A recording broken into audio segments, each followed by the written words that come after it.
Hello and welcome to the Oakland County Megacast. I'm Tyler Keefe alongside Ronnie Dahl in the studios of our flagship stations 89.3 Lakes FM and Civic Center TV. In addition, today, as always, we're on Birmingham Area Municipal Access, both of our TV stations on Comcast Channel 15 and AT&T Channel 99. On the web, civiccentertv.com, as well as on Facebook, facebook.com/civiccentertv15 and facebook.com/lakesfm. And as always, joining me in the studio today is Ronnie Dahl. Tyler, you seem like you're running around a little frazzled. Yeah, just a little bit. We've had some more additional technical issues in here this morning. There's a lot going on here today, and it's a little messy so far, but we'll land on our feet. Right, and you know what? When it comes to technical difficulties, we're all kind of used to it. Yeah. By now, people no longer stress out like we used to in the beginning. Now it's like, Yeah, you just got to work through it. There's nothing more we can do. When you have some technical issues, you just work through it and make the best with what you can. I kind of look at COVID-19 in this last year and the pandemic like skydiving. You go, I survived that. I could survive anything. Yeah, I mean, as long as the parachute doesn't go out, I'm okay with it in this hypothetical scenario.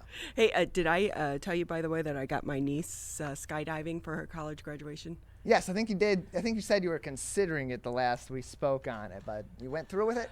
I did, and I will say my twin sister wasn't real happy when my niece opened that gift. But as I said, I had purchased it years ago for her high school graduation, because the first time I went skydiving, you really do, once you survive it, you feel like you can do anything.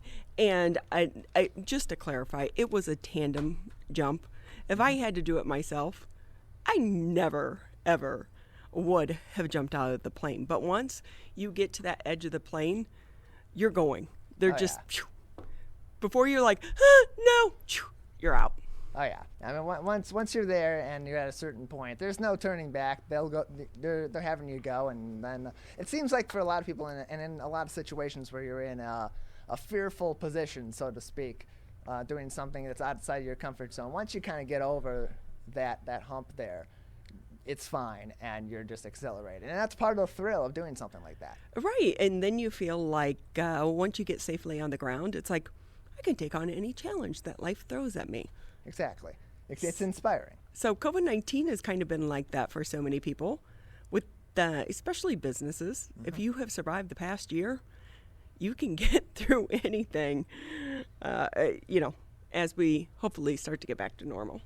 Yeah, I think that's going to be the big lesson for a lot of businesses and a lot of individuals is, hey, we've been through a lot over the last couple of years, and if we can get through that, then as long as we continue to work collaboratively and think positively and have some hope there, then we can get through a lot of these other challenges that will seem so small in comparison to the pandemic.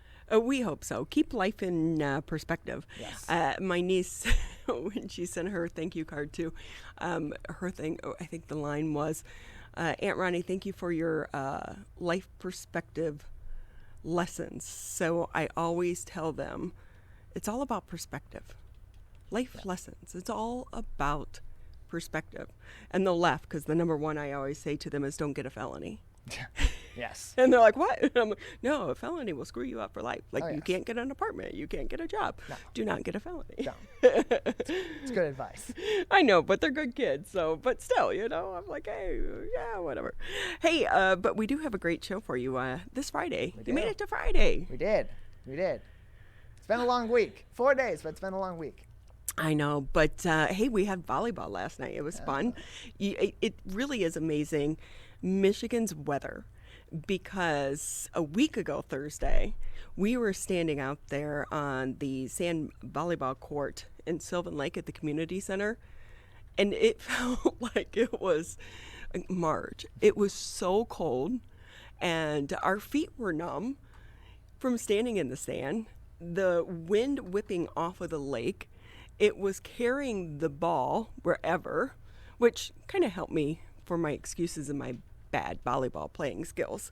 But last night, it was a beautiful night. A little warm out, but still, this weekend, Tyler, we're going to be back in the 90s. It's going to be summer.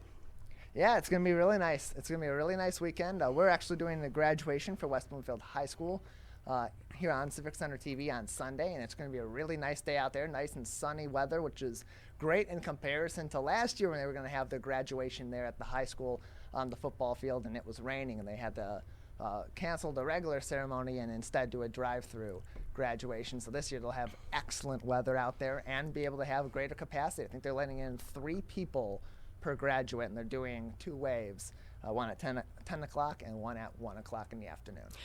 That's a great way to do it. I will say, I think it's so important for some of these people to have their loved ones in the stands that help support them throughout this journey in their lives. I know that when my niece graduated from the University of Michigan, they only allowed the students in the big house, and then everyone else had to watch virtually. I didn't really pay attention.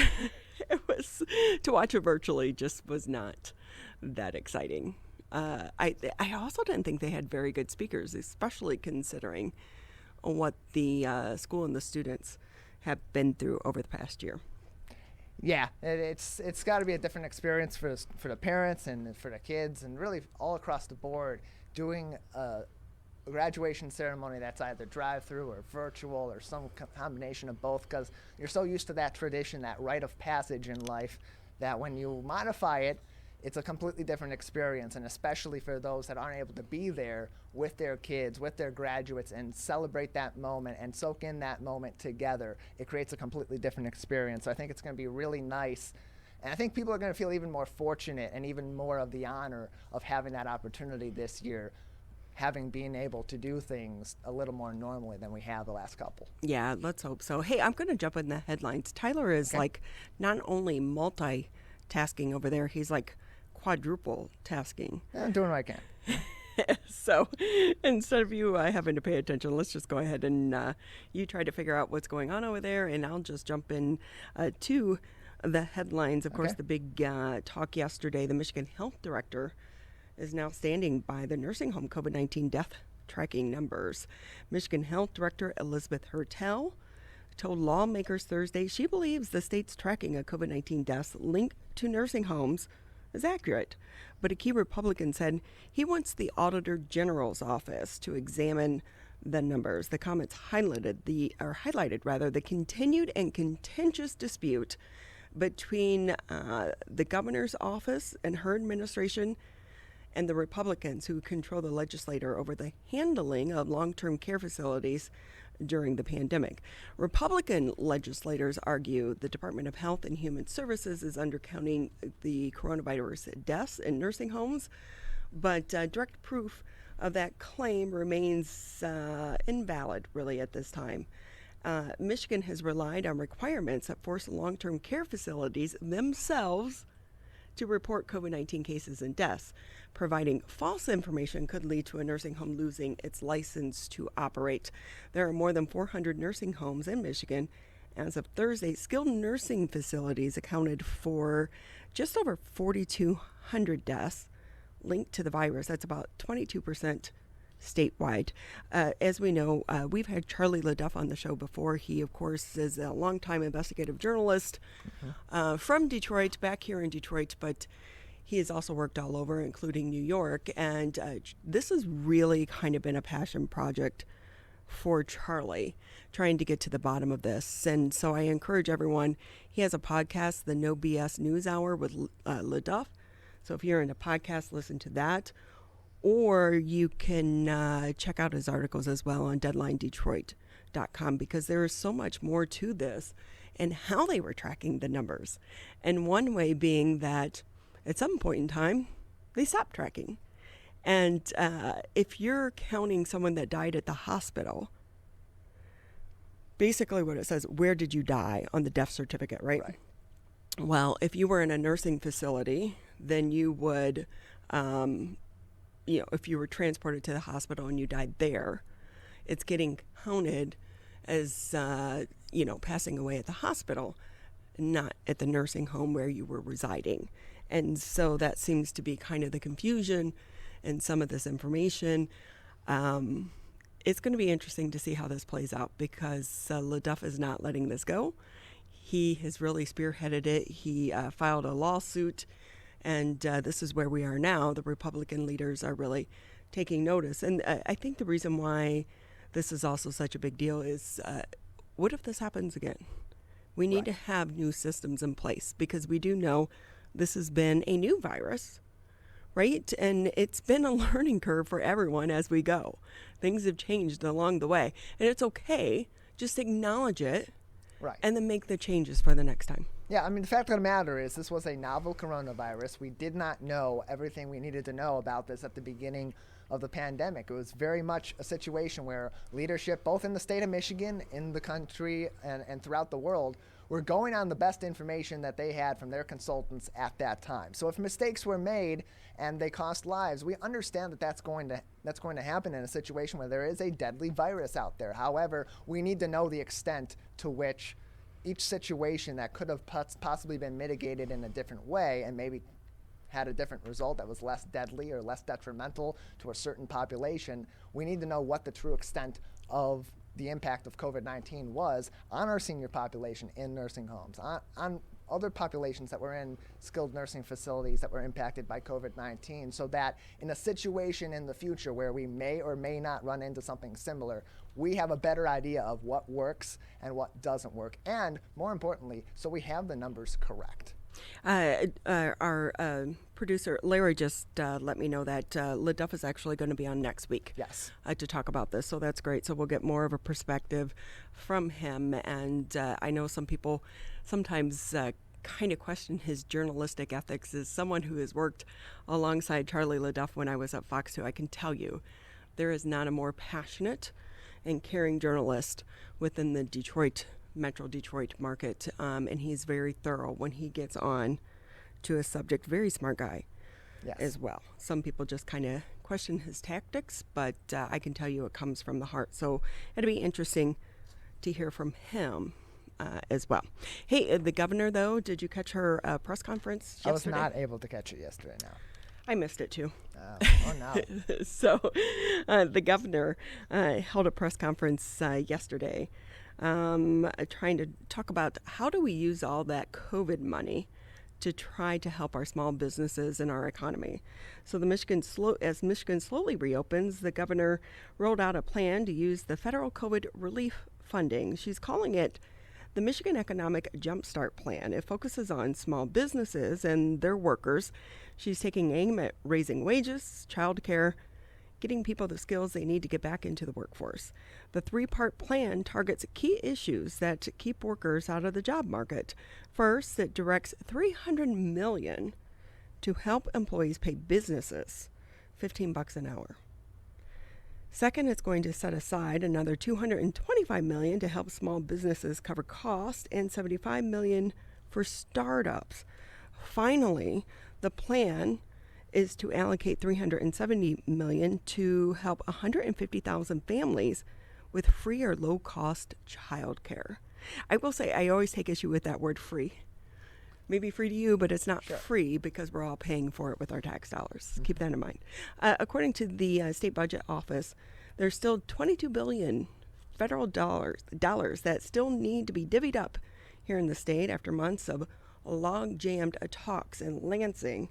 Thursday afternoon, the Michigan GOP legislators say hundreds of $1 million set aside for businesses. Too little, too late. Think about the businesses that haven't survived and have already closed their doors.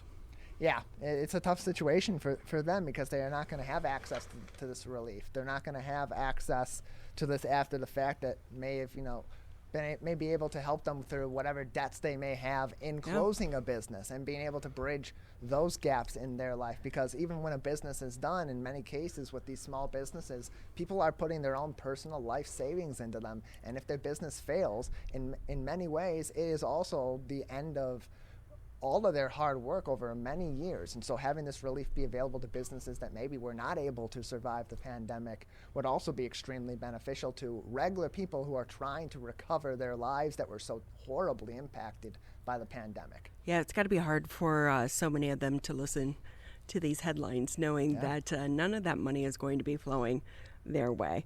Hey, get vaccinated against COVID-19. get a pair of tickets to see the Detroit Tigers. That's the latest offering to encourage those who haven't been vaccinated to step up. The Detroit Tigers, with the McLaren Healthcare and Meyer, announced on Thursday the launch of the COVID-19 vaccination pop-up clinic that is going to be taking place at the Fox Theater. Clinic is going to open on Tuesday, June 8th, continue through the weekend series against the Chicago White Sox, which wraps up on the 13th. Pfizer and Johnson & Johnson vaccines are going to be available. Fans receiving a vaccine will also receive a voucher good for 2 tickets to either that day's Tigers game or an upcoming game at Comerica Park, and a $10 Meyer coupon. Parking for those being vaccinated will be validated at the Fox Theater Garage. The pop-up clinic is going to be open 3 hours before the first pitch, operate through the 3rd inning, or 1 hour after the game begins.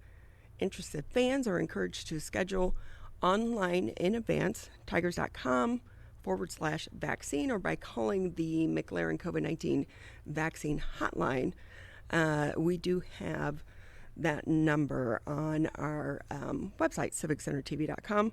Walk-ups will also be welcome, but scheduling in advance is highly encouraged to make sure there is enough vaccine. You think it's going to work?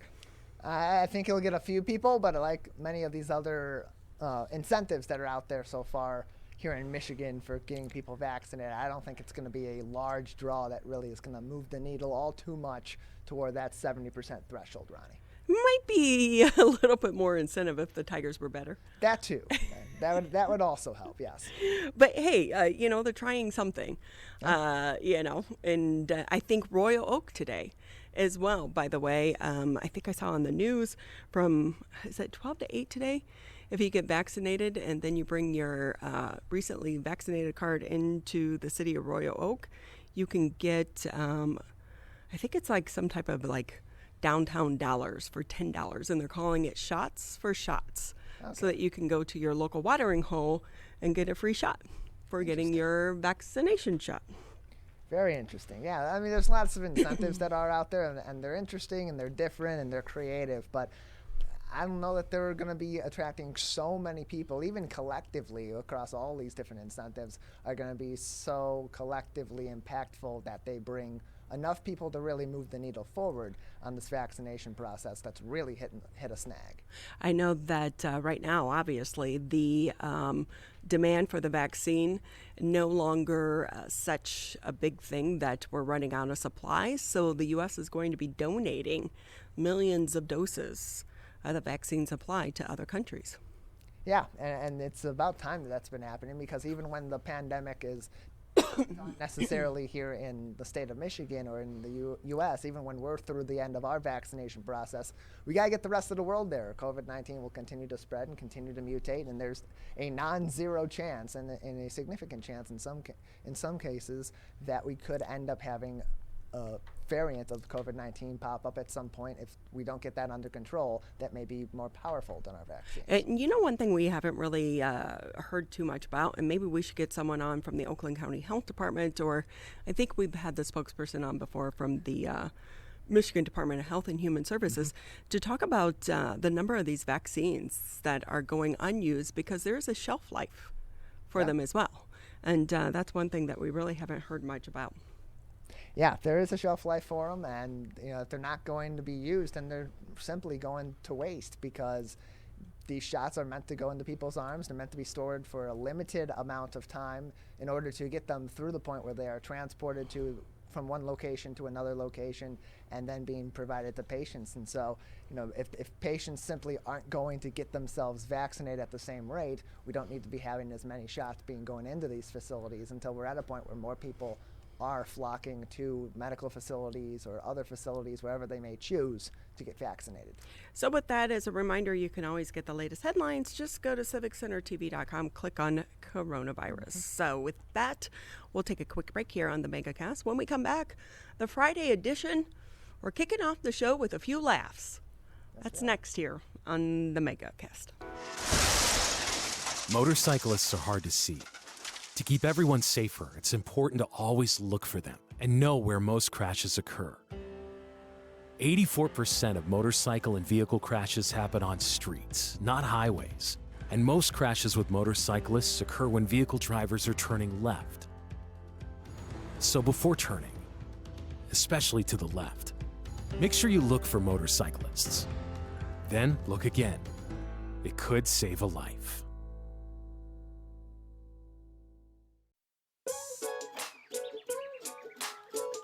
One of the things you can look for in your friends is a change in behavior. These can be big changes, they can be small changes in mood, physical appearance. They may be sleeping less or sleeping more, drinking more, or their eating patterns may be different. One big change that can be pretty obvious is change in motivation. Do they no longer want to play basketball? Do they no longer want to play video games? Now that we're spending more time online and in virtual settings, it's really important to pay attention to the language that your friend is using and the words they're using to communicate. So when we text our friends, are they taking longer amounts of time to respond? Are they not responding at all? You don't have to be an expert to try to recognize these signs. The second that you feel it in your gut and that you're concerned, that's the second to have the conversation and open the door to what might be going on. Whatever gets you talking. We want to say thank you for taking a little bit of time out of your Friday to be with us here on the Megacast. When I came on today, still a little bit cloudy out there. Yeah, it was still kind of easing its way into the sunniness that we're expected to have all throughout the weekend here, but you know, we're getting there. We're getting there, and it's going to be a very hot weekend. A very hot weekend, but go out to enjoy it and have a few laughs. I feel like there's a little bit of hope in the air this summer compared to last summer as well, because we are seeing the case numbers decline right now, and we can all use some laughter in our lives. Let's bring in Mark Ridley. He's the owner for the Mark Ridley's Comedy Castle, one of the oldest comedy clubs here, not only in the country, but here in the state of Michigan as well. Great to have you back with us. Thank you, Ronnie. Good to be back. I think the last time we had you on the show, you still were not reopened. I believe that's correct. Yeah, we had 2 weekends in November we were open and shut down again, and then we reopened again at a limited capacity mid-February, Valentine's weekend. And then starting this week, we're back up to 50%, which is 200, and no curfew, which they just got rid of. So that gives us the soft reopening for July 1st when we can go to 400 seats. So with that, as a business owner, we hear so much about these reopenings and the lessening of the restrictions and the capacity, but so much focus, I feel like, has really been on restaurants that we've forgotten about industries such as yours. Are you surviving? Yeah. Fortunately, my wife and I are cautious squirrels. We put a little aside just to make sure for these types of emergencies, and yeah, we're surviving okay. But let me expand on that and say that I'm part of an organization called the National Independent Venue Association, and they passed in December passed a bill of $60 billion to aid and fund venues like mine, theaters, museums, zoos. And they're just starting to hand out the money. And these are grants, which is great. So we all had to do a lot of work, and we all did a lot of networking and keeping in touch with each other to find out what the SBA was looking for, or what little, there's always going to be a tweak. In fact, I just ran into one a couple of days ago. I missed one line item on over 200 pages of documents I uploaded. Oh my gosh. So I had to fill that in real quick. I talked to somebody at the SBA in Washington. She told me, what it was, and I put it in there and got it back. And now they're running into an issue where your employee identification number could match that of somebody who's deceased in the Social Security system. So everyone has to call in and make sure that their EIN number is not matching on a master death list, it's called. Oh my gosh. It's also like, I feel like not only are you getting a lesson in, how to survive a pandemic, but also how to navigate the red tape of government. Oh, there is. There's so much red tape, because when this first came out, we were all ready. I was in California at the time, and so they said it's going to start at noon Eastern time, so that was 9 a.m. my time, and that was April 6th. And as soon as I logged on, the whole system crashed. Yep. They were kind of building this vehicle while it was still in motion, much like the PPP loan. But that being said, they said, okay, it'll be 2 weeks and we'll start it again. 2 weeks went by, and the NEVA organization was sending us daily updates. Stay tuned. We're a bit in touch with the SBA. Finally, April 26th, it was up and running, and it took about 4 hours to upload all the documents. And now it's just a matter of you're prioritized. If you suffered 90% or more loss of 2019 revenues, those are the first 2 weeks, and they go to 70%, and then all others. So they've got enough money, and everybody will get something. And like I said, I had one little glitch, and that was a very important one, but it's been resolved. But with that, too, when we're talking about some of this money, it's like $20,000, $30,000. Maybe you're getting more or less, but really when you look over the past year, especially the music venues that haven't been open at all, that doesn't even come close to covering some of the bills. Well, and without being specific, these venues, depending on your 2019 revenue, can get up to $10 million grant money. Mm-hmm. Now, that's rather substantial. So if you did $20 million in sales in 2019, you're going to get $10 million. If you did $5 million, you're going to get not quite $2.5 million. So it's rather substantial. And there have been other grants along the way from downtown Royal Oak, who has been fabulous. Oakland County, the state, the PPP. So there was just enough to kind of keep our doors open, and you have to, of course, negotiate with your landlord and everybody else, and then make it up to them at a later time. But we haven't drawn a paycheck since this whole thing started, and but we were frugal prior, going into something like this. So, Mark, I have to ask you, do you feel like you're kind of an expert now in grants and navigating government? Well, no, Ronnie, I think that the thing that you have to keep in mind is that if you think you've got everything, be prepared. There's always going to be one more item. That's all I've learned from this. And today, after I'm finished with you, I've got to call Washington again. And I'm just thinking about, I feel bad because we were going to Italy and then the trip got canceled, but I had actually purchased the insurance, and it took me like 8 months to get my reimbursement. And it took me going online, looking at public documents, how much the CEO made, and then tweeting it out.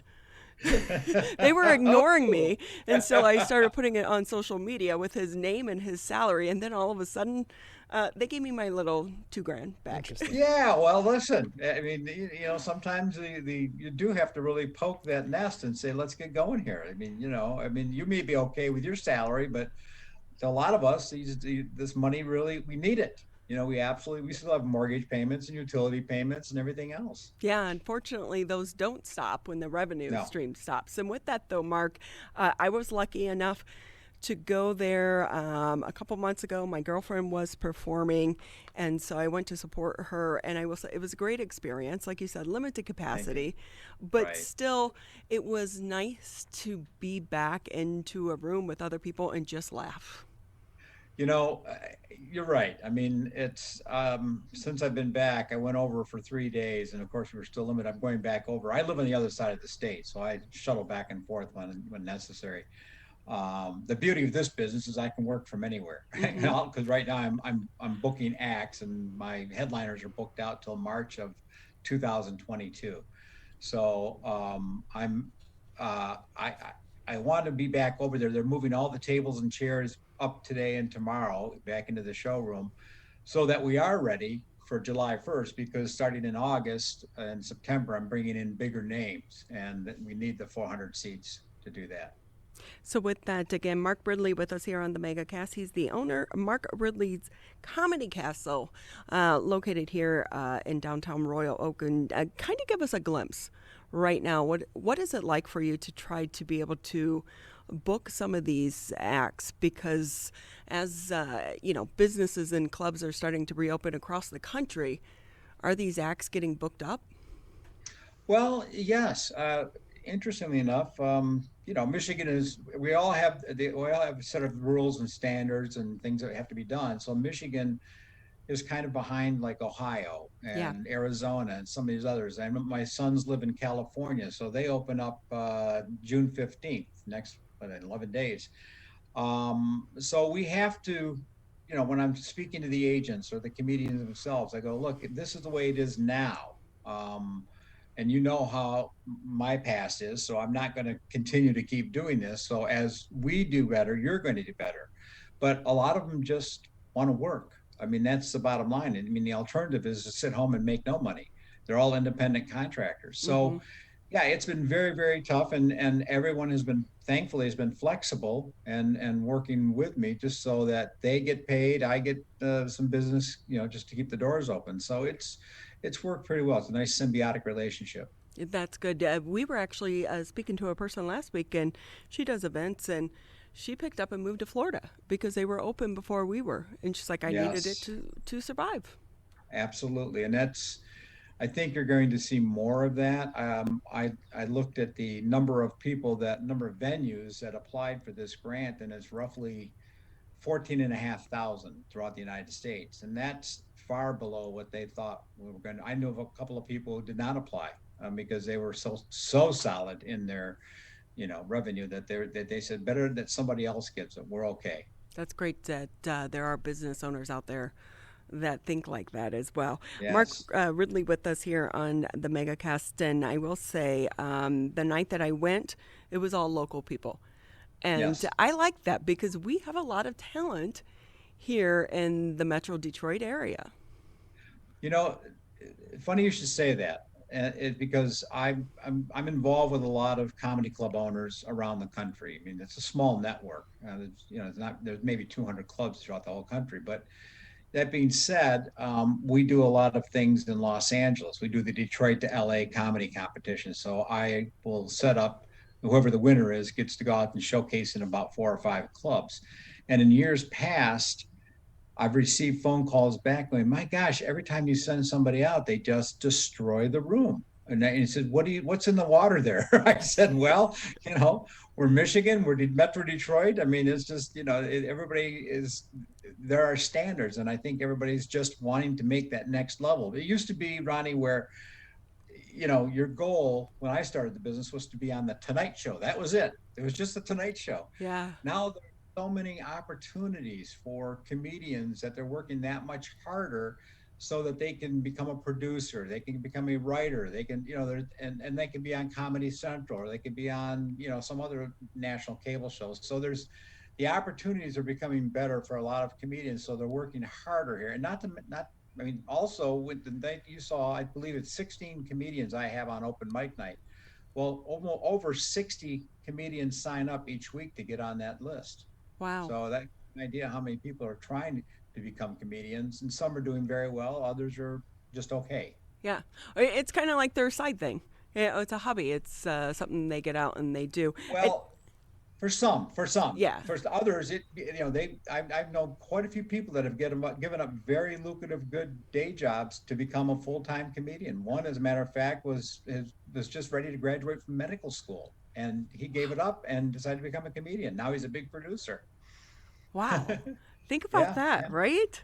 Yeah. All that training. Mark Ridley with us here on the Megacast. And if I can ask you, too, because one thing in the pandemic that we've seen is really how social media has been so vital to so many people in keeping their messaging out there, and that includes comedians. So even prior to the pandemic, do you feel like the traditional way of trying to get your name out there has changed as well because people do have social media? And does that hurt how you try to attract some of the talent? No, actually, we have a pretty good sized email list. Our Facebook page does very well. I tell people I remember early on when I started the business where I'd have to put copy together for an ad in the Detroit Free Press and the Detroit News and try and stay in budget each week. And it was just a little tiny ad in the entertainment section. And a lot of times I'd have to run downtown from the suburbs just to get it in on time. You couldn't fax it. You couldn't, there were a lot of things you just had to do by hand. So social media has made it that much easier, that much more effective. And then when you talk about a certain comedian coming in, if they have a huge following, they're going to retweet or repost on their page, and that pretty much fills up the room.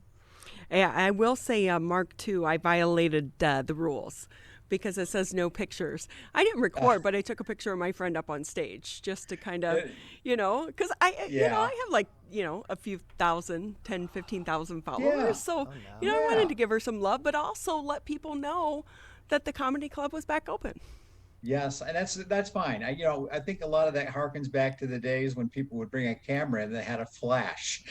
So we're living kind of by old rules. But then again, that being said, the reason we do say no videos is because if let's say somebody, a really good act, who's working on something, and a customer records their act and then uploads it to YouTube prior to them doing their special or doing a concert.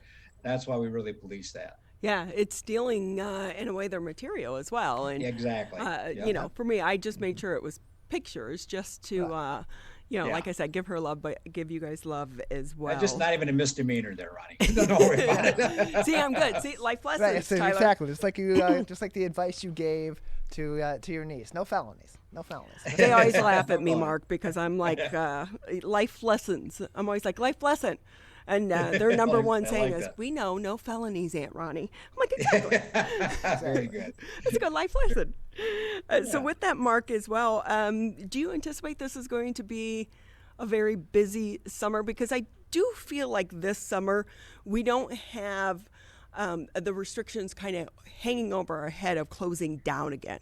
I think from this point on, we're going to be open. Well, I play golf with a lot of former CEOs and people that have been in business for many years, and a couple of doctors actually, and they say, look, we're going to have a booster at some point, and they're working hard on that. It'll just be like the flu shot. So that being said, do I think the summer's going to be busy? I think the summer's going to be very busy outside. We live near a resort town, and we're already starting Memorial Day weekend. You couldn't find a room anywhere in any of the hotels or motels.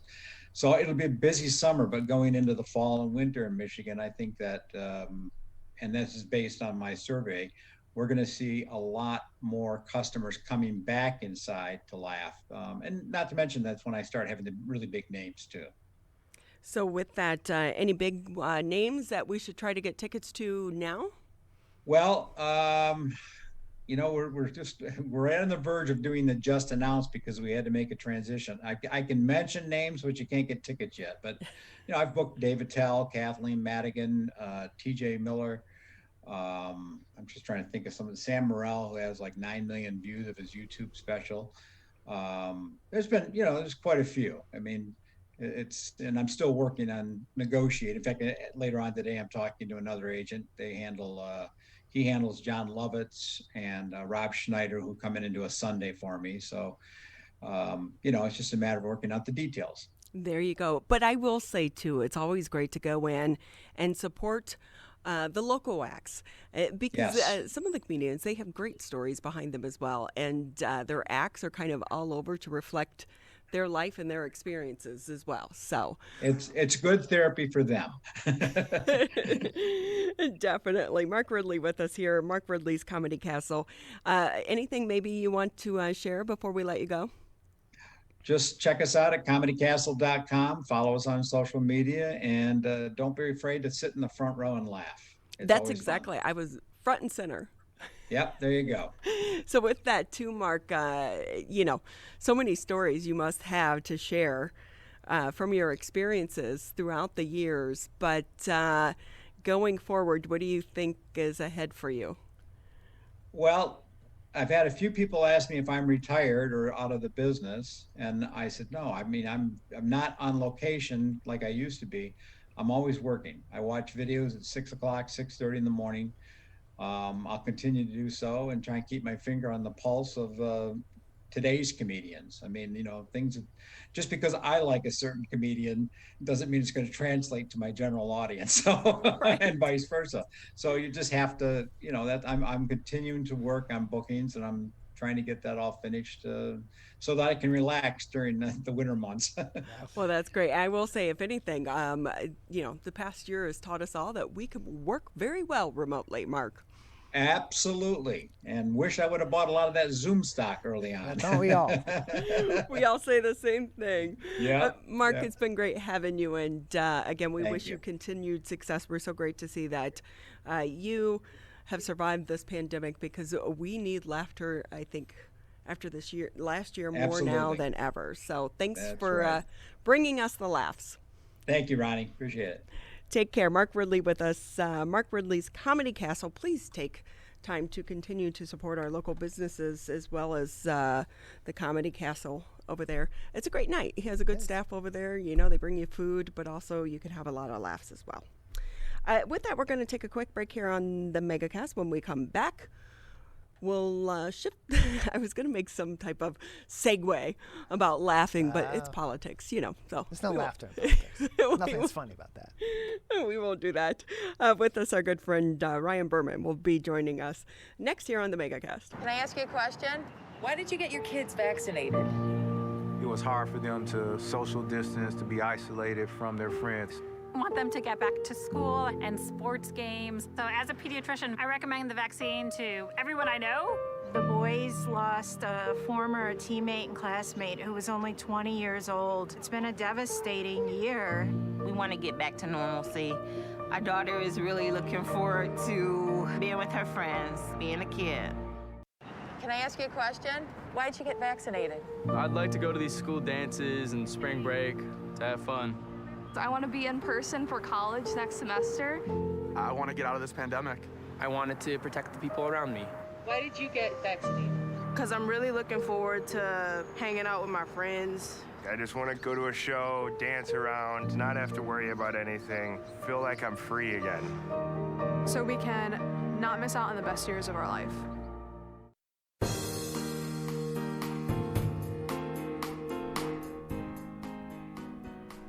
Thank you for taking time out of your day to be with us here on the Megacast. I'm Ronnie Dahl here in the studios once again with Mr. Tyler Keith. You can always catch us Monday through Friday, 10 a.m. until noon, Civic Center TV, Birmingham area municipal access, Channel 15 on Comcast, 99 AT&T. You can also listen to us on the radio, 89.3 Lakes FM, 88.1 FM The Biff, or just catch us on Facebook as well. We live stream the show on our Civic Center TV and 89.3 Lakes FM Facebook page as well, which kind of makes us the Megacast. People are always like, huh? What? What is that? What is that? Right. Yeah, we get that question all the time. And I will say, for some people who are like, what are you doing? And when I explain, I'm like, this is actually so much harder for me than being a reporter on the streets. Because I'm an alley cat. In the news business, we call people house cats, being anchors. Okay. Or an alley cat. You're out on the street. I'm a street person. You know, never desired to be an anchor. I did weekend anchoring in Toledo. I did weekend weather and Lansing. That was a real joke if you can ever find those tapes. Thank goodness that was before the internet, or at least wide stream internet. Let me rephrase that. But you know, this show is a little bit harder because you have to be able to really converse with people and a wide range of people. Like we just had, you know, Comedy Castle. Right. Now we're going politics, and after politics, we'll jump to a superintendent for the local schools. So we're kind of all over the place, but we cover everything in the long format that we like to do. And with that, because one of the people I always enjoy talking to is State Representative Ryan Berman with us. He represents District 39. Always great having you with us. Thank you. We always think you have the best background. Yeah, I like it. It's better than some of the virtual ones I've seen. That's for sure. So, virtual ones, yeah, they drive me crazy. I'm like, get a green screen. You can get them for $10 off of Amazon right now.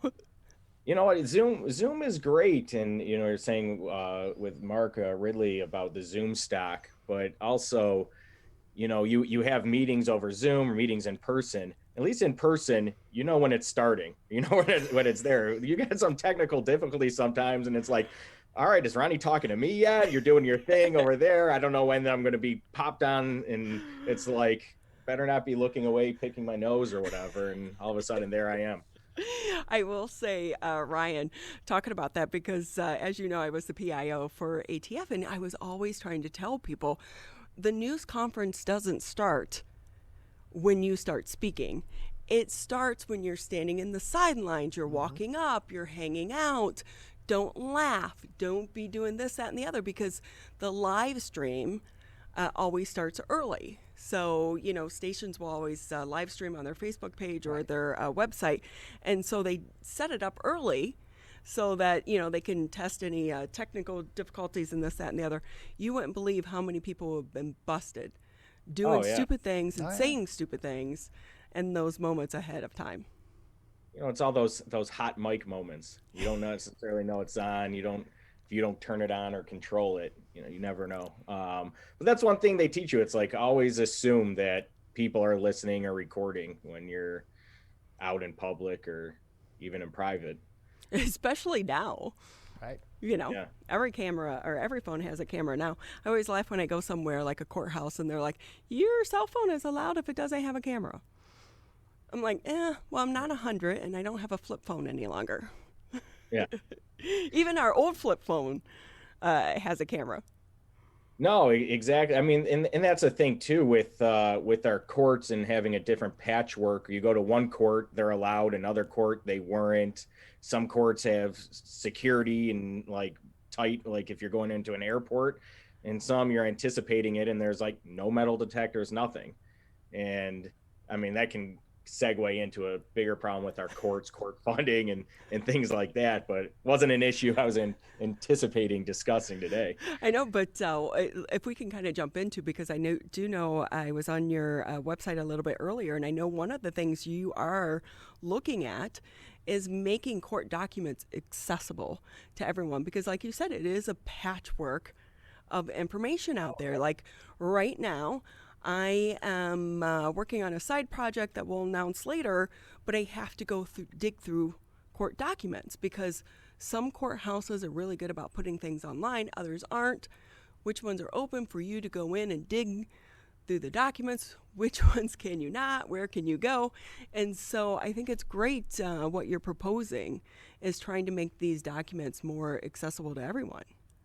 Yeah, you know, again, I've always believe in government transparency and using technology to help people do business, if you will, with the government, making things easier, more transparent, and more accountability.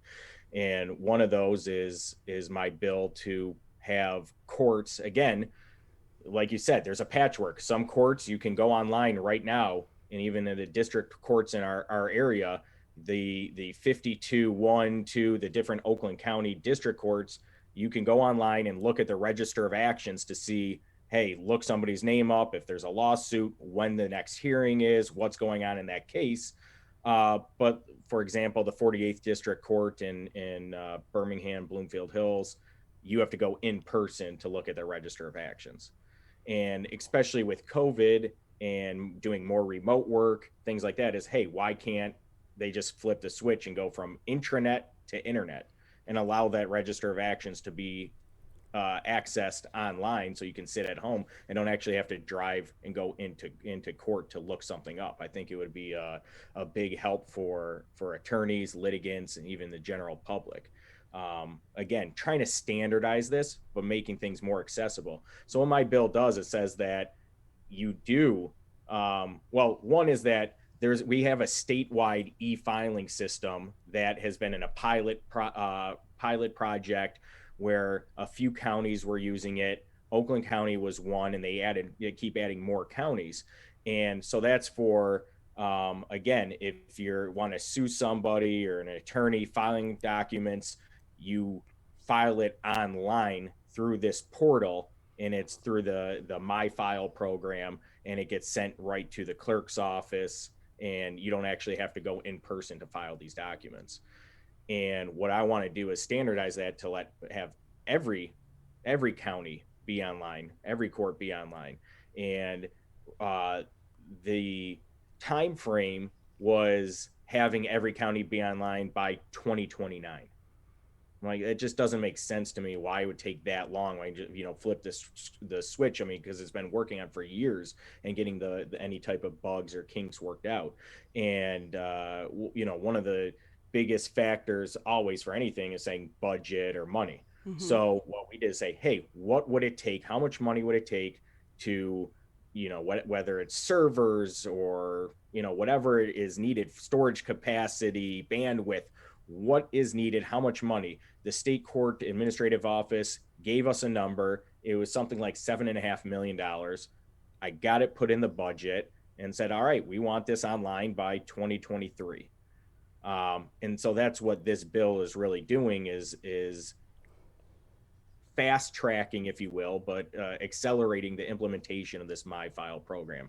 So, and also it started off for just attorneys, where attorneys had access, and I thought it was a step in the right direction.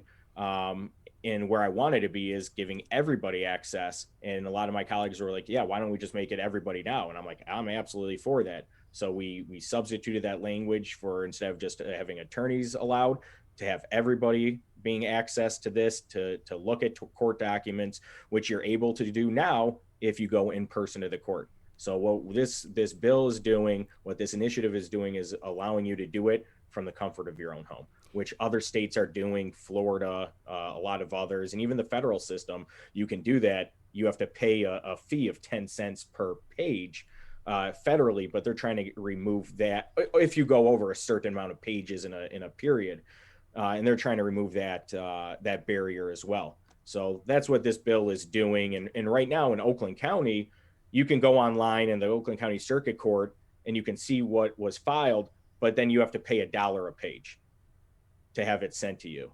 Yeah. But if you go in person, you can read it for free. But if you want to print it out, they still charge $1 a page, and I think is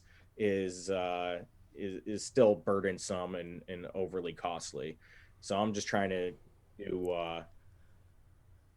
do better for our citizens. I will say, Ryan, as someone who, digs through court documents on a pretty regular basis, I'm familiar with PACER, the federal government system, and so many of the other ones. And I will say Wayne County is kind of ahead of Oakland County when it comes to this. And we're not just talking about court documents as well, but some of the property records and trying to track down who owns these properties and blight records and this, that, and the other. And like you said, Florida's always been great. I remember searching things for them years ago. They make it so easy and so accessible, and you don't have that, the dollar amount, because at Oakland County, you're going to need a credit card. And so when you think about that too, if we can get this passed, it seems like it would have bipartisan support. Yeah, it has had bipartisan support, although the clerks and the Clerks Association initially came out against it and was trying to get people to vote against this bill. And they had a few different misconceptions on that they would have to eat up the cost, they would have to do it, and that it wasn't necessarily through this MyFile system. But for other reasons as well. I've been working through it. I've had, again, it did already pass the House, bipartisan support, and now we're working on the Senate, and we might try to clarify it for those concerns of the people, especially the clerks and the clerks associations, who are, the keeper, if you will, of the court records, that they house those court records. They're in charge of that. So saying, hey, listen, it's not going to cost you any extra money. It's not going to cost you anything. In fact, it's actually going to lighten the workload for you and your employees by allowing online access through this system. Then you won't have to be processing it and doing a lot more work that you're doing now. It should be better for them. So much so. With that, Ryan Berman with us here on the Megacast. He's the representative for our District 39. And I know, Ryan, that's one of the reasons we have you on is you want to talk a little bit more about the school safety inspection bill. I think so many people really are surprised to know this is not happening. So I will say this became a big issue a few years ago, looking at Detroit city schools. And the news came out about some of the conditions of Spain Elementary and some of these other school buildings. And it was like, who's inspecting them? I was really surprised to find out they don't go through annual inspections. Our fire departments don't have to do an annual inspection. And I don't know if you've ever been in some of Detroit's fire departments. They would be condemned. Seriously, they would be condemned. And you can't talk about it because then they come down on charges. But also, I know that some of our police departments, when it comes to safety inspections, City of Detroit, as part of their consent decree, they had to have annual building inspections done to appease the federal government. So I think so many people are just surprised to know some of our public buildings are not inspected every day or every year, at least once a year. So how would this work? Yeah, so I mean, I was surprised as well. Something that you think is being done or obviously should be done, and then you find out there's no law for it, or it's being done in some areas but not others. So this is something where, with any laws, hey, should it have statewide, reach every part of the state of Michigan, or is it for an individual specific area or problem? Something like this, right? You're dropping your kids off. You're having your kids go to school, right? And get their education. You expect that where they're doing it, they're going to end up being safe and free from even open and obvious harm or dangers. Like you said, there's some schools in Detroit that their roof was caving in and electrical wires just out in the open, and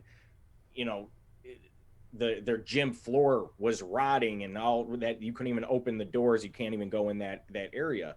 It's I don't think anybody would feel comfortable knowing, if they knew that, having their kids be there and potential hazards for them to be injured or unfortunately maybe even killed.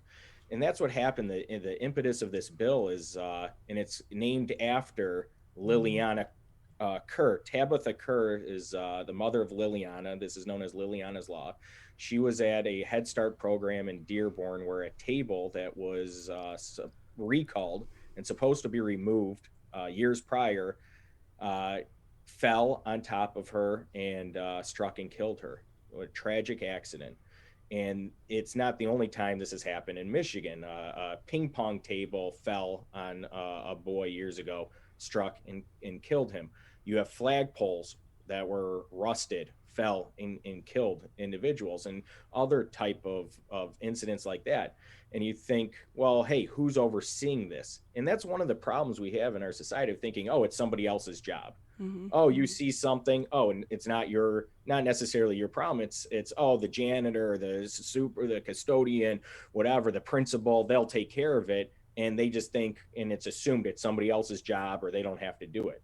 And what this bill does, it says, hey, you have to, and the superintendent, designate either yourself or somebody else who is the responsible party to go around into the school buildings and do an inspection for any open and obvious dangers. It's something that you think, again, would be happening now. And in some areas they do it, but others they don't. And we have annual inspections of our school buses. Yeah. Right? And it's like kids just being transported to school, and that makes sense. But these kids spend the most amount of their time during the day in the actual school buildings.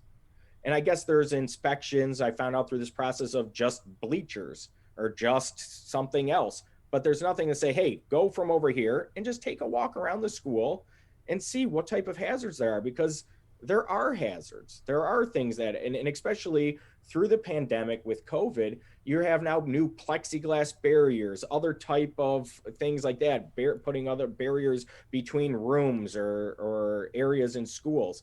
And it's like, hey, is this done properly? Does this look like a safety hazard? And in the past, people came out against this idea because of citing costs. But look at the cost and everything we've done. So what's the life? What's a life of a child worth? What's the lives of our children worth to you? And we'll look at all the money and economic impact and now relief funds for a pandemic, citing safety as the number one priority. I think we can agree the safety of our children should be a number one priority, where the money starts going that and then trickles down for the extra projects. So with that, Ryan, if I can ask you, just kind of playing devil's advocate, who would be qualified to actually do these inspections, and would they have to go through some type of certification program? Yeah, no. So that's the thing. I didn't want to put any added cost or added things, or even any type of added liability if somebody did it wrong. The bill doesn't change the liability or any type of school immunity, things like that, or any negligence standards. It's really to have a plan in place. And the most important aspect of this bill is, again, transparency and accountability. So the bill says you have an inspection, and then you have to post it online on the website for the parents, members of the community can go and see the school that somebody's actually done this, and here are the results. And if there's something found that, hey, the roof is caving in, whatever, you have to have a plan of action. It doesn't have to be fixed, but you have to have a plan of action on how you're going to take corrective action within 14 days after being notified that this is a potential hazard. As far as your question of who's capable to do it, like we have, home inspectors, commercial building inspectors, whatever, even our firemen go out, or fire marshal inspecting buildings, things like that. The way it is that it was determined by administrative rule, Department of Health and Human Services, or LAURA, Licensing and Regulatory Affairs, Board of Education. We've been dealing with all these different entities to say, all right, who wants to and none of them wanted to be in charge of this, but to say, hey, you write the regulations of what somebody should be looking for, and really, again, who should be qualified. And it really could be anybody, again, whether it's the principal, the custodians, even a designated teacher, of saying, hey, here's a checklist. What are you looking out for? And this, again, is for open and obvious. We're not looking for somebody to be a air quality control inspector, specific, knowledge of how to, use x-rays to penetrate the walls and see something that isn't and wouldn't necessarily be known to the human eye. It's something that is like, hey, this is an obvious concern, and I'm in charge of this building. It's more, again, of putting that accountability measure and responsibility that somebody is actually doing it. Because right now, some areas they are doing it, and there's a whole school safety team in districts that go around to the buildings. In other districts, there isn't. So it's really creating that standard for that accountability. You're listening to 89.3 WBLD Orchard Lake, 88.1 WBFH Bloomfield Hills, and you bring up kind of a good point there. Like, we do have fire marshals and building inspectors that go around. I remember doing the story with the Detroit Fire Department. They had stopped doing building inspections for 7 to 8 years because of staffing, and then started it up again because there was a fee associated with it as well. And the violations they found were astounding. But when you start looking into the schools, calling around, some fire departments do them. Other fire departments don't. And then they're like, oh, well, that's the state fire marshal. Well, there's only I think, if I remember correctly, 6 or 8 state fire marshals, so it seems like this should just be with any other building that's being inspected. Yeah, exactly. And they have inspections of new buildings. Yes. And that's great. But how about, again, those old buildings have been around where, again, more prone to deterioration or something else that necessarily or could be wrong with it. So that's what the bill does. And again, something that seems common sense to maybe you and I, there's other perspectives out there, and I wasn't, anticipating all the pushback that there was on this bill. I mean, it was actually it went out of the Education Committee in the House and was voted to go to the House floor for a vote by the entire House of Representatives. And I actually, at 1 week, had the votes, but a couple members were absent. So anytime we put a vote up, and especially on my bill, I need to know we have 110 representatives, takes 56 to pass. I want to make sure I have those 56 votes. Right. And so I'm good. We put it on the board, it's going to pass. And I had a couple people who were going to vote for it, were not there that day. And some were going across the aisle. Some people couldn't commit to me, and wouldn't really tell me whether they're going to vote or not. So we held the vote to the next week. And then at that time, there was a big push through the Superintendents Association and others calling members. And I had 15 of my colleagues that were set to vote for it flipped and said they're not voting for it anymore. And then I had to go around to all these people, whipping my own votes, trying to alleviate concerns and tell them what it does or doesn't do. And then I would get somebody to say, yeah, they would vote for it. And then another one or two more would end up switching their whip and saying, no, they're voting no. And the superintendents and their association came out against it for different reasons, but they didn't want another state mandate. And my reply is, what does a superintendent do? What are they like? You don't want to make sure the buildings in your district are in good repair and working order? I mean, what is the job of a superintendent? To oversee the health, safety, and welfare of their district. They're the CEO. And it doesn't say that they had to do it, designate somebody to do it. Right. And they just, again, there's a big pushback from the Superintendents Association saying no, and they actually kind of killed the bill for right now, where I had to re-refer the bill to our Rules and Competitiveness Committee to work on it further to see if there's any tweaks or changes to get some of these stakeholders or even other members to end up supporting this bill. So it's been tough. Right. So this is a why we do this show, because you can really get the scope of the conversation behind what's actually happening. And you just gave us a glimpse into the world that our elected leaders live in, because we think it's plain and simple. And it really isn't. There are so many hoops and behind the doors conversations going on with that. So Representative Ryan Berman with us here on the Megacast, District 39. There's so many things I want to ask you about, but we're running behind. So before we say goodbye, any other big issues that you want people to follow before we say goodbye? Yeah, I'll be more than happy to come back and discuss more. There's always a lot going on.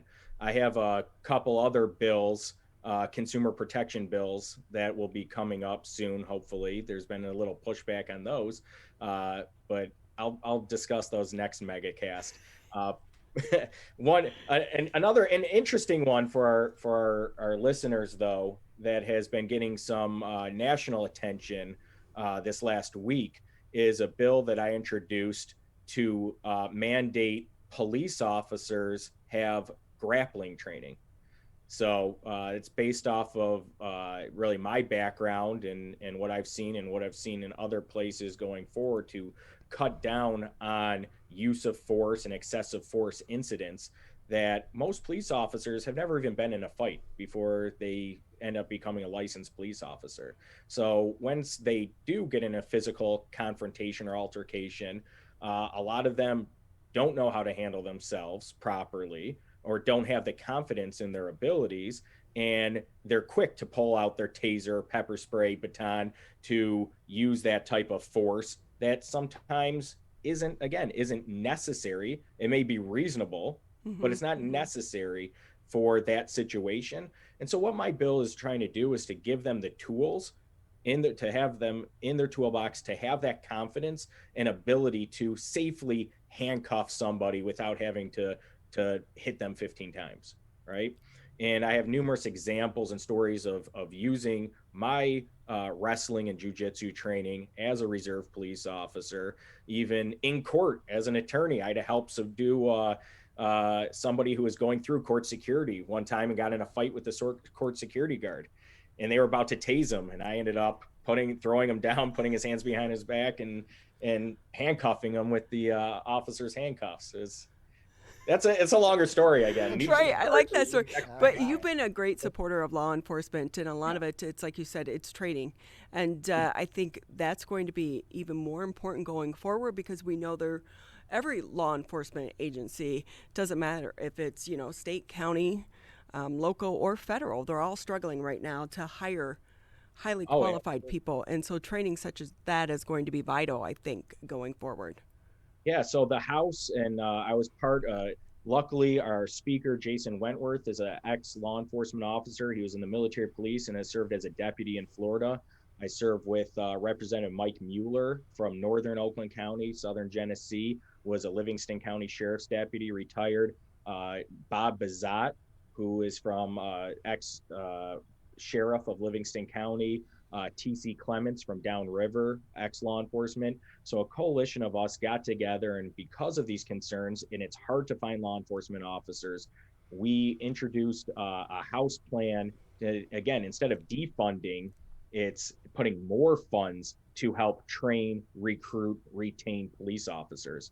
And the package thus far is $80 million of grants and things like that for body cameras, training, signing bonuses. And I'm trying to, again, include even more. I said, hey, what sounds better than 80 million? 100 million. Let's do 100 million. That's a headline. That, 80 million. So I'm trying to get more money for that, and especially for this type of police training. And I have a hearing on that bill on Tuesday in the House Veterans and Homeland Security Committee, Military Veterans and Homeland Security. It's Tuesday morning or Tuesday afternoon at noon. You can watch it on House TV. It might be streamed, but I'm going to have experts from the Gracie Jiu-Jitsu family, who started the Ultimate Fighting Championship and really brought Brazilian Jiu-Jitsu to the United States, which really introduced to the martial arts community and now to the world the effectiveness of grappling and submissions and ground fighting.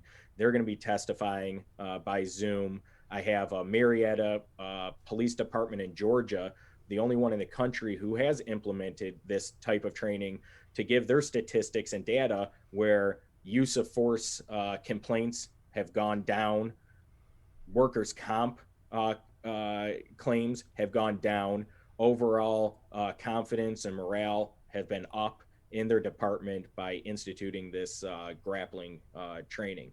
So it's going to be interesting, and it's something that's now being debated. And again, like I said, kind of at the national level, Fox News did some stories. It kind of went viral in the martial arts community online this week. So I expect more of that, something to be aware of. Well, we always appreciate your time, your perspective, but also your service to our community as well, because we know, like so many others in our elected positions, it doesn't matter which side of the fence you sit on. It's never an easy position. I think people don't understand the day-to-day sacrifices that you make in order to represent the people. So we want to say thank you for your time, and we look forward to having you back on again. Absolutely. Thank you. Thanks for having me today. We're going to take a quick break. Our apologies to our next guest for running a little bit behind, but when we come back, we are going to be talking about financial security. How do you make your financial life more secure in order to be able to do things such as purchase a home, which the housing market right now is crazy on fire? That's next here on the Megacast. People are getting out to walk and bike in higher numbers. More vulnerable road users and higher speed traffic can be a dangerous combination. Crash severity has increased, so if you're driving, be sure to slow down and look for people. There's no need to speed. If you're biking, ride with traffic. If you're walking, avoid stepping into the road if possible. If you have to walk in the street, walk facing traffic.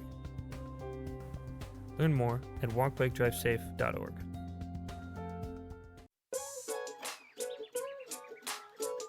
One of the things you can look for in your friends is a change in behavior. These can be big changes, they can be small changes in mood, physical appearance. They may be sleeping less or sleeping more, drinking more, or their eating patterns may be different. One big change that can be pretty obvious is change in motivation. Do they no longer want to play basketball? Do they no longer want to play video games?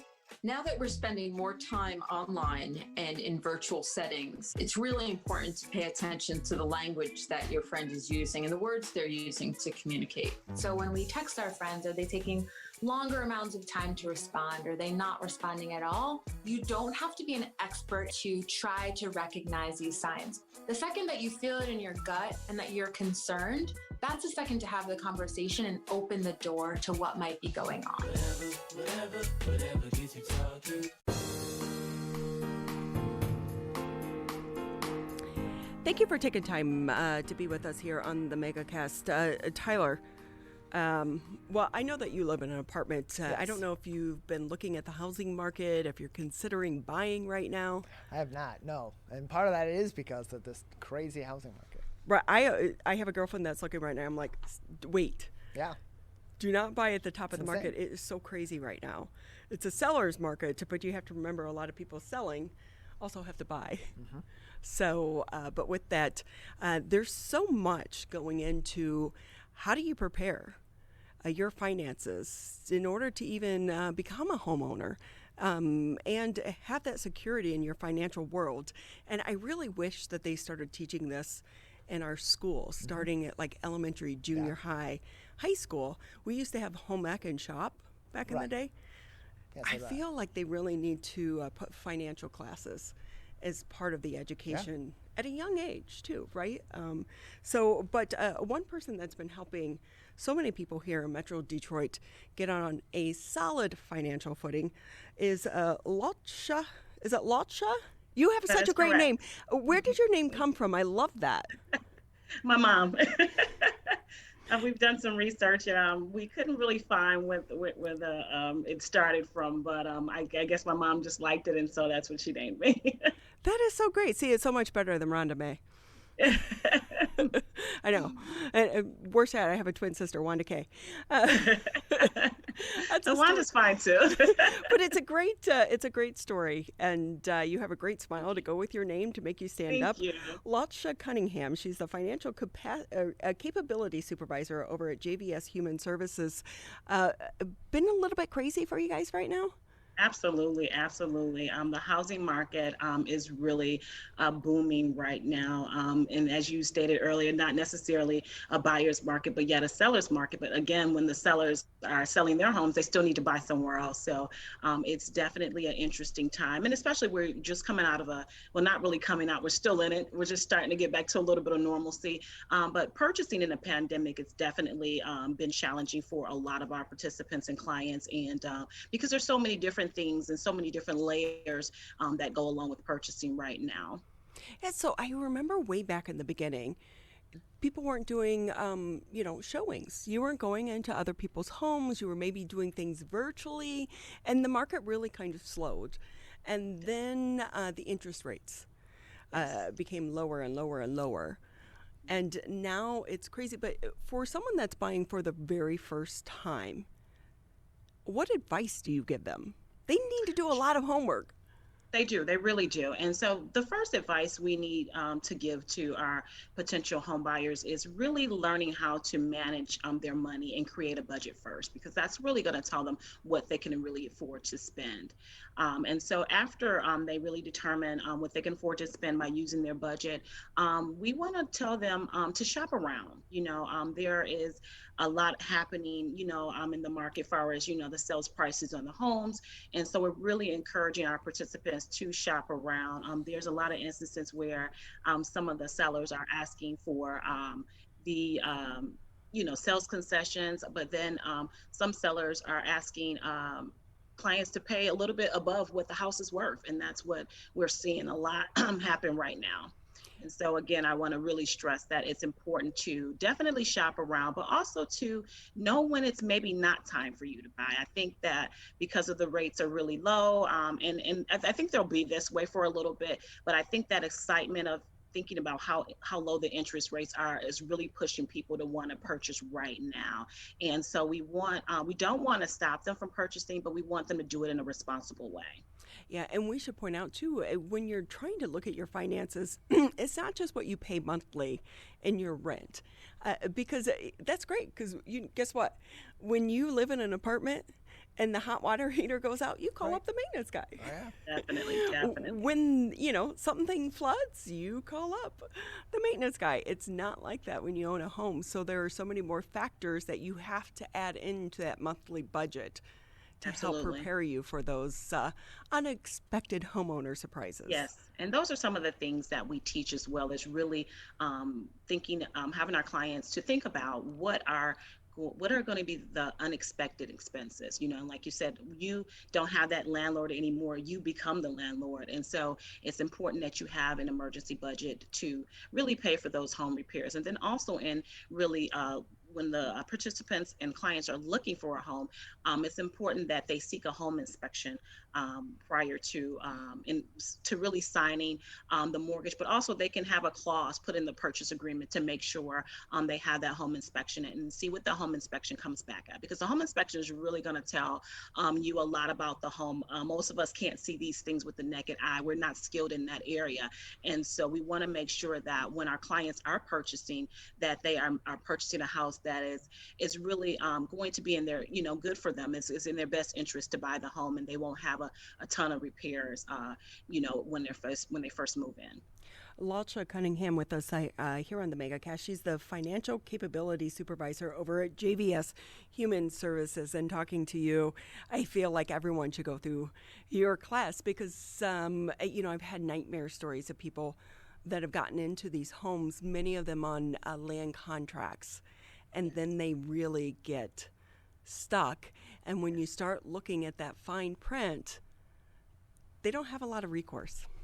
They don't. And so we really, encourage, if you're even just starting out or not quite ready to purchase yet, we think it's important to at least get a home education course, somewhere in the middle of that, because it's really going to tell you everything that you need to know about purchasing, from, really managing your money, saving your money, qualifying, which is, a little bit different now than it was then prior to the pandemic. A lot of lenders are changing their requirements first, or credit scores and things like that. So it's a great class just for people who are really just wanting to, purchase, maybe not necessarily right now. A lot of people are starting to, you have a group of people that are pushing forward, but then we also have a group that's kind of pushing back a little bit because they don't have the funds to really pay over what the value of the home says it is. And so in taking this class, it's going to tell you everything that you need to know, again, about that process, again, pre-qualifying, what your credit score should be. That's very important. And then also what type of home that you want to get for your family, is very important, because when you think about a home, most people usually secure the loan for 30 years. And so that's a long time. And so, a lot of things change in that time frame. So we really teach our participants just everything they need to know from the beginning to the end as it relates to home ownership. So along with that, too, I know that a few years ago, before the market crashed, the housing market crashed, people were able to get homes that they had no business owning.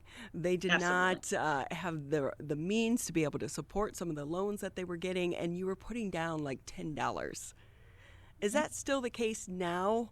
That is not the case anymore at all. That's good. Yes, it is. It's great because a lot of people lost their homes during that way. There was a lot of ARM programs, that really, once the ARM matured, those houses, their payments really increased quite a bit. And so that really caused a big crisis within, mortgages. And again, as you said, a lot of people lost their homes. So now it's different. Most lenders do require a homeownership course, such as the one we teach here at JVS. And then also a lot of lenders are changing really the requirements about, really purchasing with them.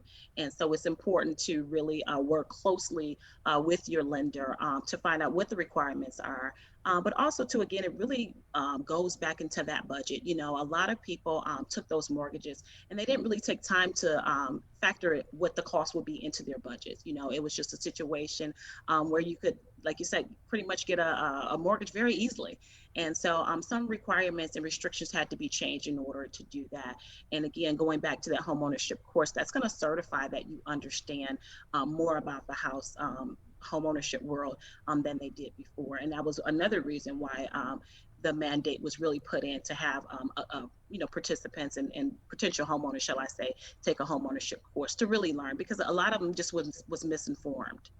Yeah, I will say, as someone who has covered Detroit neighborhoods for so many years, I think the mortgage crisis has really been such one of the key elements that has really, fed into Detroit's blight problem, because so many people did lose their homes, and then they sat and they got stripped, and and then the neighborhood goes down house by house by house, and it's been devastating to some of these neighborhoods. So it's so great Absolutely. to see that there is a program such as this. So with that, I know that JVS over there, you guys do so much more than just trying to educate people about being homeowners.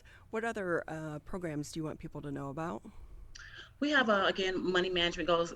I always go back to budgeting, because budgeting is really the foundation for anything that you do, is really learning how to manage your money. But we have an amazing program that teaches families how to manage their money. Also, we have a program that helps families save. We do individual and group sessions about all of our topics. We also have a fantastic program for credit. Many families struggle with really keeping a good credit score due to a lot of different barriers. And so we work directly with those individuals, and we take a deeper dive into their own personal credit situation, and we help them learn how to clear their credit report, omit any errors, and really understand how credit scores are calculated.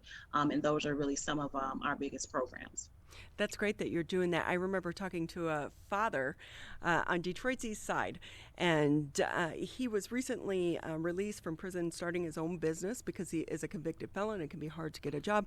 But one of the things, starting your own business, trying to get that line of credit, it was a landscaping building or business. But one thing I still remember him saying is that I wish someone would have told me about the importance of credit growing up, and how important your credit is, and how to get credit, and why it's so important to being successful in life.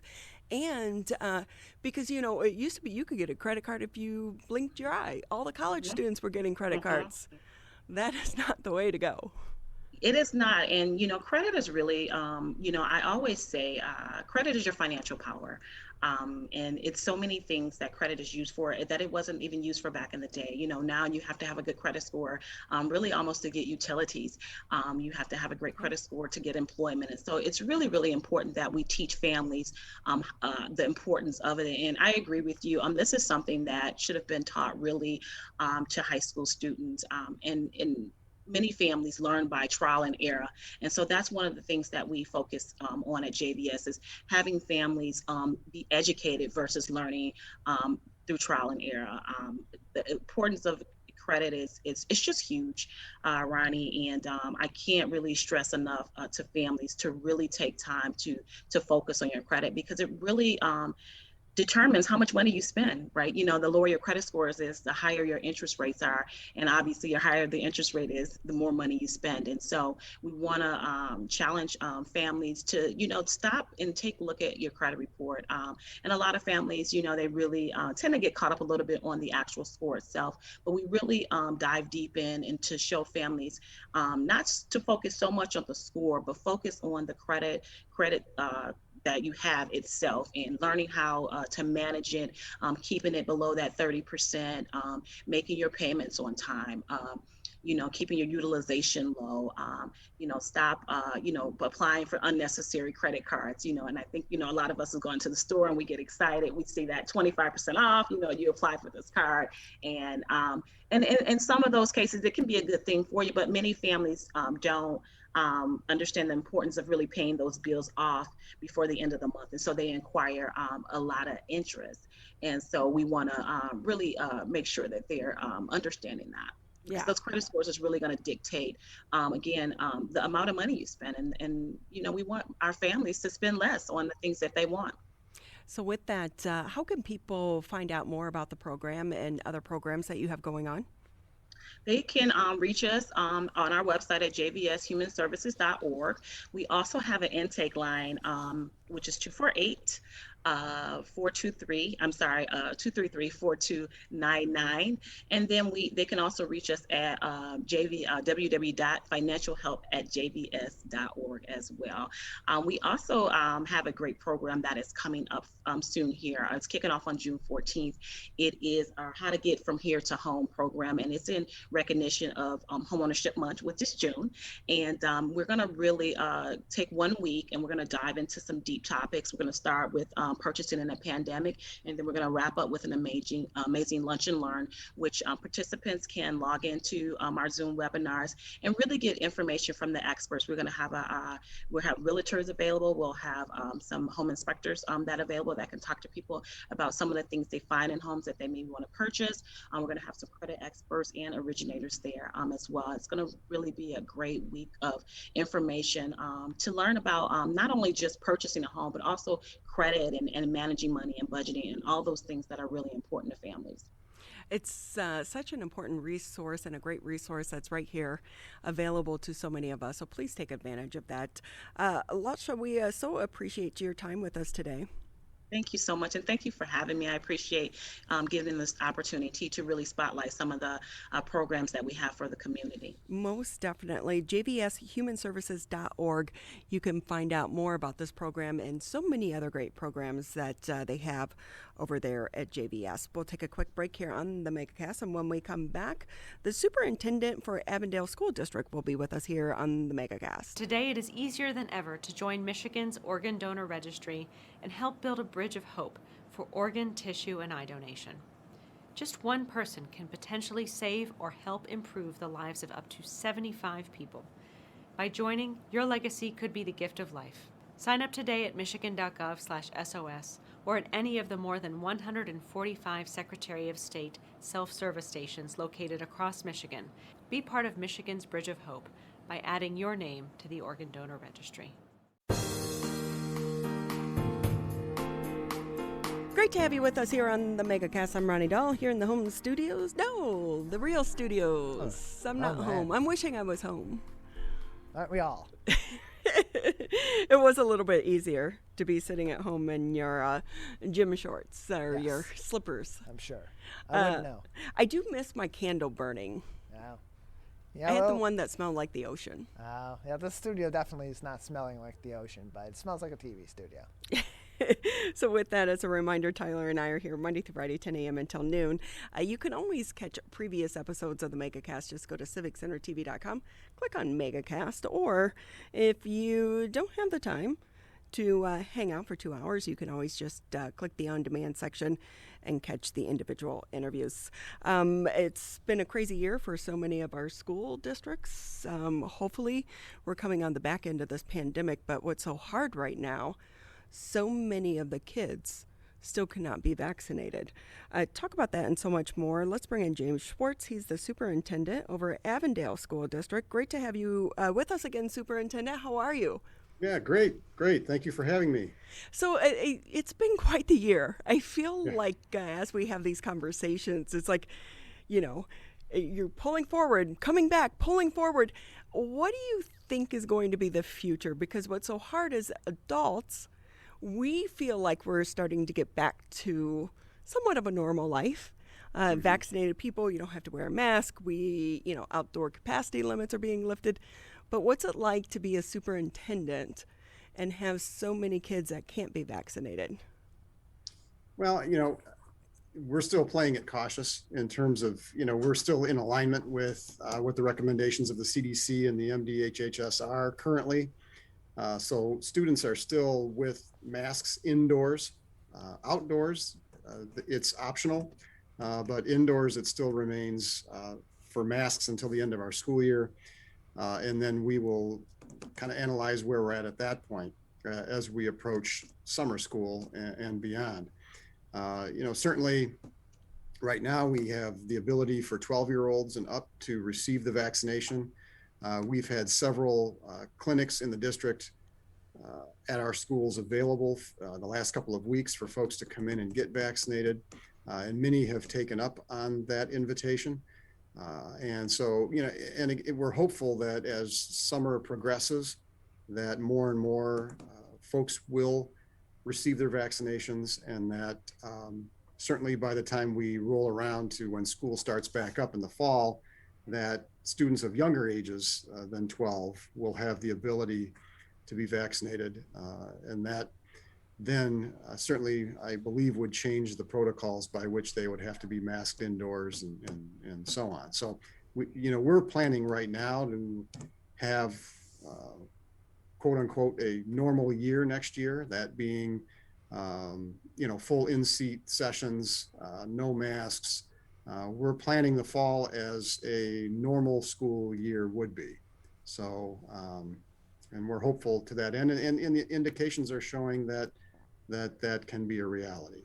Yeah, fingers crossed. Throughout this entire pandemic, I just think about you and so many of your colleagues as well, trying to navigate this pandemic and some of these changes And these guidelines that come down from our state and federal health officials, sometimes they change overnight.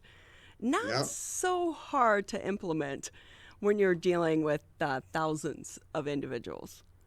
No, and the problem is with all of these guidelines, as we all well know, they're so politically charged, and the opinions on masks and the opinions on social distancing and all of this, vaccinations, it's so polarizing. And so you have vast opinions from stem to stern across the spectrum on these, and that just complicates matters even more. So when does your school year end? It's coming up here. So our school year ends for students next Friday, June 11th. So that will be the last day for students and staff as well. What's it looking like for some of the seniors and graduation ceremonies? Yeah, well, we actually had our graduation ceremony last week outside, and it went Was well. it last weekend? The weather wasn't great. It was a week ago yesterday, so Thursday night last week. It was cold. It was in the 40s and windy. It was probably the coldest commencements that I've done, but nonetheless, it was well attended. Kids did great. It was a great session to have, and it was again one of our first back to normal events that we've been able to have. So it was really great to be involved and see that sense of normalcy coming back. Yeah, I'm sure for some of the students too, they wouldn't. The weather didn't matter. Put on your Uggs, put on your pajamas under your cap and gown, and at least it was in person, right? Yeah, right. It really is. We have such a new appreciation for so many of those traditions that we kind of take for granted. As we go through these life changes as well. And so looking ahead to summer, we've heard so much about learning loss throughout this past year.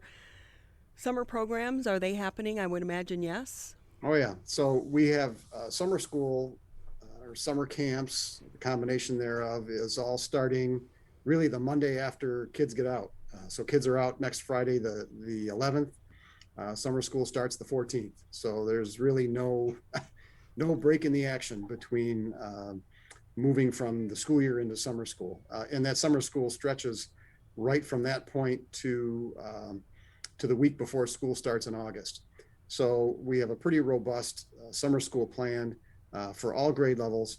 We have invitations sent out, obviously, to students who that we've prioritized, that in a sense are in that bottom 30% that really need that time for that intervention. Many families are taking us up on those invitations and enrolling their students. Right now we have, at last count, at least a couple of hundred students that are registered to start. So we're wasting no time to get into the mode of assisting in catching students back up. We are moving to a new school calendar. So our school year for next year actually starts for students on August 23rd. So we moved up our start date to a good couple of weeks prior to Labor Day. And that will enable us to get the school year started earlier, which assists in having less summer slide of time in the summer where they lose information. And then we've inserted intersessions in the school year, which is a week-long intersession in October, a week-long intersession in February, which students can register for more time for increased opportunities to catch up on their academics in those weeks. So we're excited about that type of a new balanced calendar approach that we're initiating for next year. Hey, think back in the day, there are some countries actually today that school is year-round. And guess what, kids? When you join the adult world, we don't get summers off. Yeah. We still have to come to work. That's true. So I think it kind of started with the farming community, because you needed kids to help with the harvesting. And I know like down south, a lot of times they went to high school kids, they get out before Labor Day and don't go back until after, or Memorial Day, Labor Day, because they need them, for the tourism industry. Right. So it'd be interesting to see, hey, maybe they should be going to school year round. Well, again, we're attempting it through a balanced calendar approach so that they still get some summer, but they're coming back earlier. They're coming back in August. Teachers are back August 16th, which is the middle of the month. So we're pushing things back to that end. And you see a number of districts that are going with more of a balanced calendar approach, even toward more of a year-round type of a school calendar. So it's slowly getting there, but of course that summer vacation is a hard habit to break for a lot of folks that have become accustomed to that for generations. Right. And, so changing that is quite difficult. I'm not getting any brownie points right now, but of course I don't have kids, so I can say that. Yeah. And I'm not a teacher, so hey. Yeah.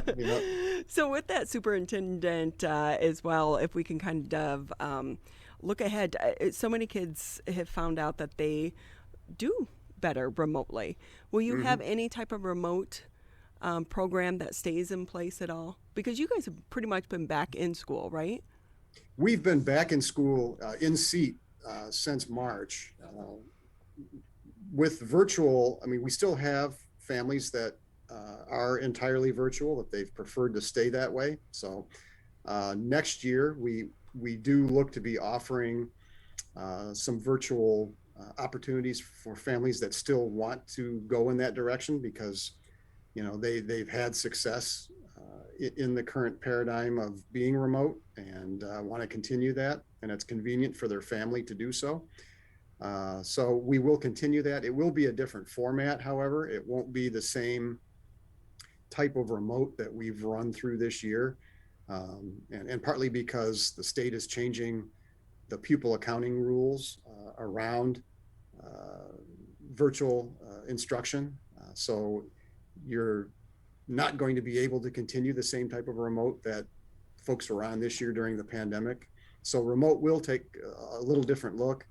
There'll be more of a third-party provider approach. So we are looking for instruction that will be provided by Avondale teachers, but it will be through a virtual paradigm that will now be approved through new state rules. Well, we know it hasn't been an easy year for the teachers, for the parents, the students, or for the superintendents as well, because you have so many pressures on you from all different avenues. You're trying to balance the state laws and rules and regulations, your local health department, the state health department, the federal health department, your parents, your students. Mm-hmm. Yeah. I hope you have a great vacation plan this summer. Yeah, my hairline's a little higher than it usually has been. But I think every teacher, when they're talking about hazard pay and some of these bonuses, I think so many people in our educational format, they have earned it. We need to send all of you guys on to Disneyland or something. Come on, you deserve a great vacation. Well, thank you. We appreciate that. James Schwarz with us here on the Megacast. He's the superintendent for the Avondale School District. We always appreciate your time and also your insight and guidance throughout this entire pandemic. Hopefully we're on the back end of this and we don't have to check in with you until fall when you say it's business as normal. Yep, that's what we're aiming for. Well, thank you again for your time. We always appreciate it.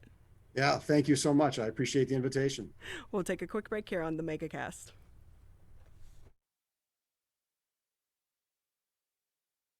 Who is struggling right now? I am. My son is. Many are struggling with anxiety, depression, and substance use. Before it becomes a crisis, reach out to MyCal, the Michigan Crisis and Access Line for free confidential support 24/7. Available in the Upper Peninsula and Oakland County.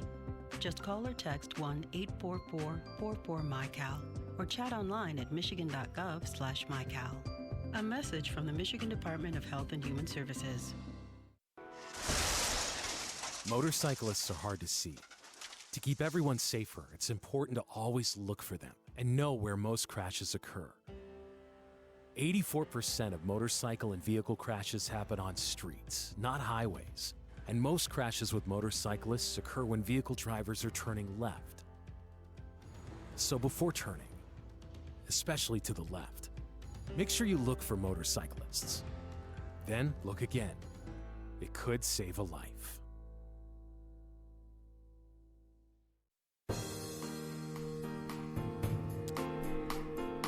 You know, over the past year, Tyler, we've talked to so many businesses that have been struggling and having to pivot throughout the pandemic to keep their doors open. But one business that has been doing pretty well, the cannabis industry. Yes. We've talked to our good friend Ann Quinnett, Q, a few times, as well as the owner over at Wall Lake. Business is actually booming. But when we hear so much about cannabis here in the state of Michigan because the rules and regulations have been changing, but there are still so many hurdles for the business owners, as Q kind of pointed out. Yeah. But, one part of that conversation we haven't talked about at all is insurance for some of these businesses. With us now on the Megacast, let's bring in Amanda Kugler. She's the insurance producer over at The Roots Insurance. Amanda, great to have you with us. Thank you for having me. I will say when I saw insurance, I was like, what are we going to talk about? Other than everyone should have life insurance coming out of the pandemic, right? Yeah, that's definitely one thing we can take away from the pandemic for sure. I will say I updated my life insurance because I changed employment and was like, I better get life insurance. Right. Hate to think just proves that you never know what's going to happen. Exactly. But one of the things, a little bit about your company, the Roots Insurance Company, you're a little bit different than some of the other ones, and you have a unique approach, and that you're helping to support our cannabis industry here in the state of Michigan, which we know is quickly growing into a multi-million-dollar business. Tell us more about that. Okay, so I started back in insurance back in 2009, and I had nothing to do with cannabis. I actually didn't even do much commercial insurance at that time. I was strictly doing personal lines work, and back in 2015, I decided to branch out and open an independent brokerage. So in 2015, I did that. And as you guys know, when you're starting a business, you're pretty much willing to do anything to get your business up and running and to make some money so you can pay your bills. And in 2016, I got approached to insure a cannabis facility. In full disclosure, when I got approached, I thought, absolutely not. There's no way there's insurance product out here for this. I know nothing about cannabis. My entire life, I was just told not to do drugs, and I assumed cannabis was a drug that I should stay away from.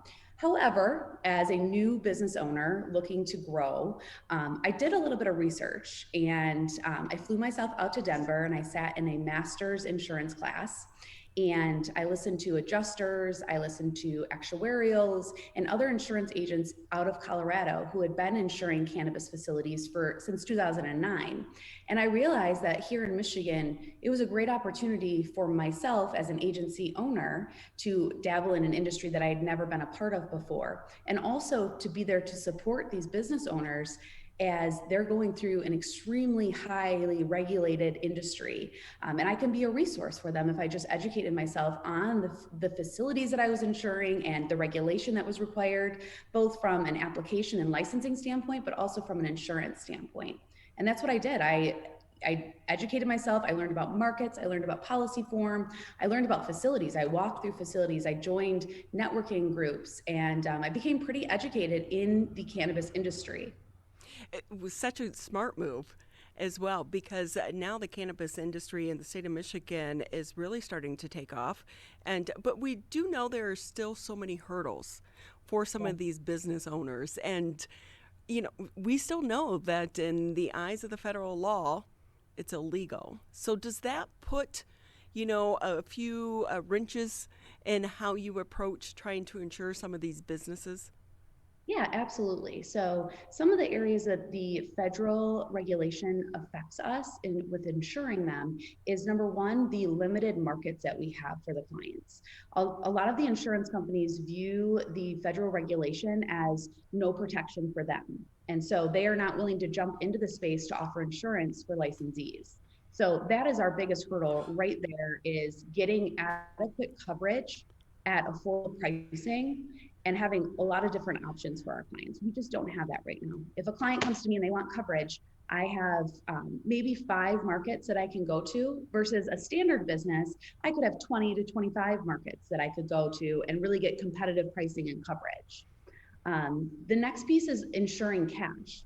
So obviously because it's federally illegal, a lot of our clients don't have a place where they can put their money, and the insurance companies are not willing to insure high limits of cash.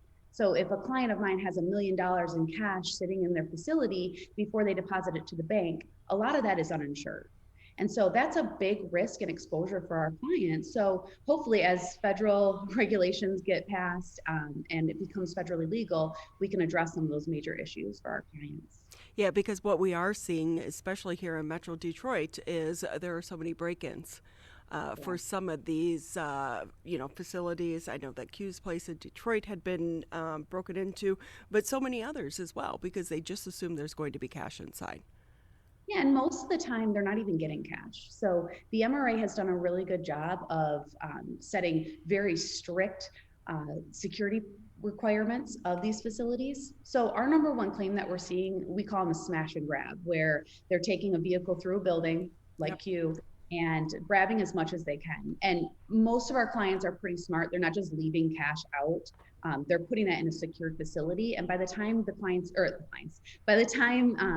the burglars are getting in, the police are going to be there in a couple of minutes. So they're not able to break into a vault or a safe. They're just grabbing what's on the walls and leaving.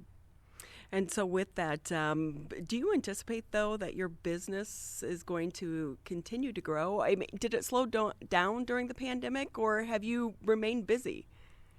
Yeah, we've remained busy. We've grown. It's actually been pretty stressful for not only our clients, but us as well, because, everybody here in my office has kids who are home. And so we're trying to manage that extremely busy period for our clients while also having kids at home and making sure they're getting schooling.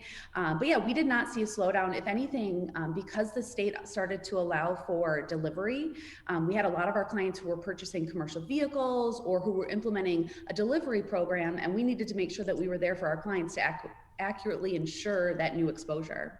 Wow, Amanda Kugler with us here on the Megacast. She's the insurance producer at the Roots Insurance Company. And what has this process been like for you to learn about this industry? That, in all honesty, I'm one of you, like Amanda, that you think negative thoughts about the cannabis industry when you're not a weed smoker. Yeah, I mean, I think that's what happened, in the 90s and early 2000s. I mean, there was this big push, DARE programs and trying to get kids away from drugs. But once you really start to open your mind up about the benefits of this plant, you start to realize that this really isn't a drug like the big name drugs. This is medicine for most of my clients. And even on the recreational side, we really view this as like a liquor store. I mean, it's not this big bad drug that everybody talked about that was implemented into kids' minds when we were growing up. So it's definitely been interesting. And I think my favorite part about this industry is I'm constantly learning every day. I mean, people call me an expert in cannabis insurance, and I politely decline that title because I find that it's hard to be an expert in an industry that's constantly changing. And not only in Michigan, but because it's not federally legal, every state has their own laws and regulation. And we don't write just in Michigan, we write across the country. So I have to know all of the states that have different laws. Wow. That in itself is a bit of a full-time challenge. Yeah, absolutely. That's why when anybody says Amanda's the cannabis insurance expert, I'm like, I can't be an expert. I work really hard and I will do my best. And if I don't know something, I will try my hardest to find it out. But with the industry that's constantly changing and evolving and growing, it's hard to be an expert. But it's not only the state laws, but then you have the local ordinances for each community, which could be different. Yep, absolutely. And that's something that is also a hurdle for us because every municipality has a different ordinance that has different insurance requirements. So not only do we have to make sure that we're satisfying the MRA requests, but we're also making sure that the cities are taken care of because they're not always in line. And there's sometimes surety bonds that are required or additional insured status. And a lot of times this will negatively or could negatively impact a client's licensing. Because what we don't want to see happen, we do know Pontiac just approved several locations in the city of Pontiac for them to move forward on their plans to open up some of the dispensaries there in the city. Is what you don't want to see happen is, you know, a place like this, they don't have the proper insurance, something does happen, and then it sits there as an empty building and becomes a blighted piece of property or eyesore on the community. So it's important to have these, issues taking place. But we really need the federal government to kind of get on board and make this a standardized situation, because I would imagine that would make your job so much easier. Really would. And, you know, not only my job, I think about my clients and what they have to go through. So I think for their own protection, I would like to see there be some type of federal legalization. So with that, Amanda, since you've been doing this, have you found it's big businesses behind some of these dispensaries opening up, or smaller people, smaller businesses? I would say it's a mix of both. I always joke, you know, sometimes I have to put on a lot of different hats. Sometimes I'm talking to a very extremely successful investor out of New York. And then sometimes I'm talking to somebody who's been growing cannabis in their basement for 10 years. And each of those needs a different type of handholding through the insurance process. The investor has been dealing with this for years and years and years and knows all the words that I'm saying. And then, you know, the grower that's been growing in their basement, they don't understand necessarily insurance and how that impacts them and getting workers compensation and things like that. So I would say it's a good mix across the board, but I am seeing more of the mom and pop stores getting investors. Now, I wouldn't say that they're, you know, large investors looking to come in and take over the state in that scenario, but there are a lot of investors involved in all aspects of the industry. We're talking with Amanda Kugler. She's the insurance producer, the Roots Insurance. So the name of your insurance company was long before you got involved in the cannabis industry, right? It actually wasn't. So we rebranded with the Roots. And the reason that we did that is because I really wanted a name that would show that we were here for the cannabis industry, but also not turn off any of our personal lines clients or standard businesses. And so we developed the Roots Insurance as like the foundation for your protection. And that's where we came up with the Roots. Well, I like your logo. And with that, Amanda, for people, just regular people, Joe Schmoes like me, what advice do you give them in the middle of the pandemic when it comes to their, personal insurance needs? Well, I would say in the middle of the pandemic is a perfect time to just take a look at your insurance and review it with your agent. We all have a little bit more time at home. We're not running around as much as we normally are. I know I took this as a time just to run through my coverages, like we talked about at the beginning, checking the life insurance.